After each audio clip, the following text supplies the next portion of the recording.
Hi all, welcome to Deeksha's vlog. ಎಲ್ಲರೂ ಹೇಗಿದ್ದೀರಾ? ಚೆನ್ನಾಗಿದ್ದೀರಾ ಅಂತ ಭಾವಿಸ್ತಾ ನಾನು ಕೂಡ ಚೆನ್ನಾಗಿದ್ದೀನಿ.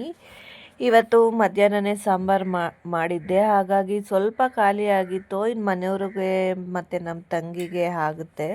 ಹಾಗಾಗಿ ಸರಿ ಇನ್ನೊಬ್ರಿಗೆ ಏನು ಮಾಡ್ಕೊಳ್ಳೋದು ಅಂದ್ಬಿಟ್ಟು ಕೈಗೋಜು ಮಾಡ್ಕೊಳ್ಳೋಣ ಒಬ್ರಿಗೆ ಅಂತ ಹೇಳಿ ಕೈಗೋಜು ಮಾಡ್ಕೊಳ್ತಾ ಇದ್ದೀನಿ.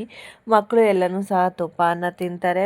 ತಂಗಿ ಮತ್ತು ಯಜಮಾನ್ರಿಗೆ ಸಾಂಬಾರಾಗುತ್ತೆ ಅಂತ ಐಡಿಯಾ ಮಾಡಿ ಕೈಗೋಜು ಒಬ್ರಿಗಲ್ವ ಅಂತ ಹೇಳಿ ಮಾಡಿಕೊಂಡೆ. ಆನಂತರ ನೆಂಚ್ಕೊಳ್ಳೋಕ್ಕೆ ಹುಳಿಕಾಳು ಹಪ್ಪಳ ಇತ್ತು, ಅದನ್ನು ಹೆಂಚ್ ಮೇಲೆ ಇಟ್ಟು ಈ ಥರ ಸುಟ್ಕೊಳ್ಳೋದ್ರಿಂದ ತುಂಬ ಚೆನ್ನಾಗಿರುತ್ತೆ. ಹಾಗಾಗಿ ನಾನು ಹೀಗೆ ಮಾಡ್ಕೋತೀನಿ.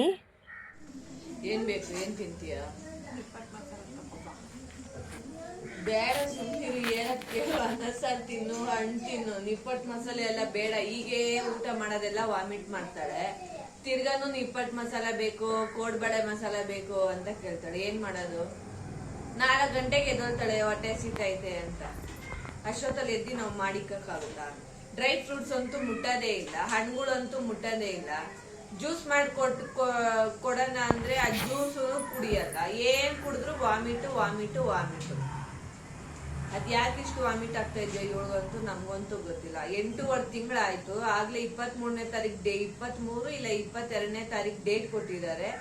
ಇನ್ನೇನು ಎಷ್ಟು ಹತ್ರ ಬರ್ತಾ ಇದ್ರೆ ಆದ್ರೂ ವಾಮಿಟ್ ಮಾಡ್ತಾಳೆ. ಏನ್ ತಿನ್ನು ವಾಮಿಟ್. ಇವಾಗ ಏನ್ ತಿಂತೀಯ ಅಂತ ಕೇಳಿದ್ರೆ ನಿಪ್ಪಟ್ಟು ಮಸಾಲ ಬೇಕಾ?